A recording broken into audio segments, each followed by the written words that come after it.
گلی گلی میں چرچے ہیں اس کے وارداتوں کے. ایک مرد کو حواس باختہ کرنا اس کے دائیں ہاتھ کا کھیل ہے، چاہے شادی کو 25 سال ہی کیوں نہ ہو گئے ہوں.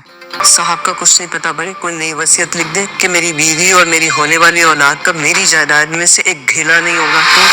تمہیں نا معصومہ اپنے پاؤں مضبوط کرنی چاہیے. تمہیں بہت مزہ آتا ہے نا ایسی حرکتیں کر کے، دوسرے مردوں کے گھروں میں ڈاکے ڈالنا، ان کی بیویوں کی بے بسی دیکھنا. اس سے کہو کہ مجھے سوری بولے. وہ بہت دیدہ دلیری سے میرے شوہر کو میرے ہی سامنے اپنے اشاروں پر نچاتے. ریحام کو بہت ہی اچھے طریقے سے معصومہ کی وارداتوں کا اندازہ ہو گیا ہے. اس کو یہ پتہ چل گیا ہے کہ کسی بھی مرد کو بے وقوف بنانا اس کے بائیں ہاتھ کا کام ہے. پھر وہ کہتی ہے کہ اس کی شادی کو چاہے 25 سال ہی کیوں نہ ہو گئے ہوں.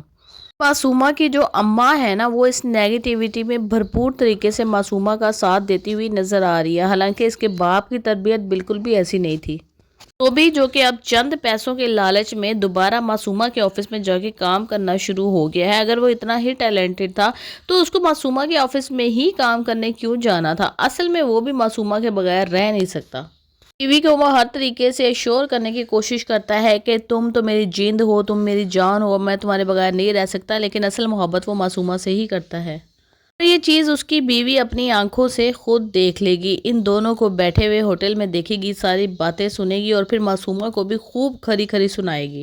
لیکن یہ اس کی بہت بڑی غلطی ہوگی، کیونکہ معصومہ اس ٹائم پہ زوبی کی باس ہے اور اس کو شدید غصہ آ جائے گا کہ یہ کون ہوتی ہے 2 ٹکے کی لڑکی مجھے باتیں سنانے والی.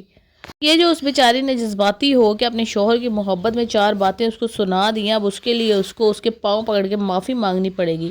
لیکن زوبی جو ہے وہ معصومہ سے دور ہٹنے کے لیے تیار نہیں ہے، بلکہ ابھی تو آگے آگے زوبی اور معصومہ کی ایک لو سٹوری قائم ہونا شروع ہو جائے گی. اور اس کو پتہ چلے گا کہ ہاں، میرا شوہر تو میرے اوپر توجہ دیتا نہیں ہے، لیکن زوبی تو موجود ہے نا، جو ہر وقت میرا ہر کام کرنے کے لیے تیار رہتا ہے.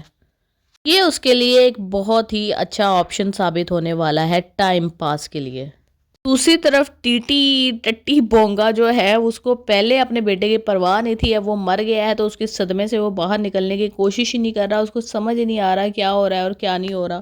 وہ ابھی اسی ڈپریشن میں چلتا رہے گا کہ ریحام اس کو ہر موقع پر ریئلٹی چیک دیتی ہوئی نظر آ رہی ہے. خیر، معصومہ کا بچہ پیدا ہوگا تو ریحام ہی اس بچے کو پالے گی، کیونکہ معصومہ کی طبیعت اتنی زیادہ خراب ہو جائے گی کہ وہ اپنے بچہ پالنے کے قابل نہیں ہوگی. ٹیٹی وہ بچہ ریحام کی گود میں ہی ڈالے گا.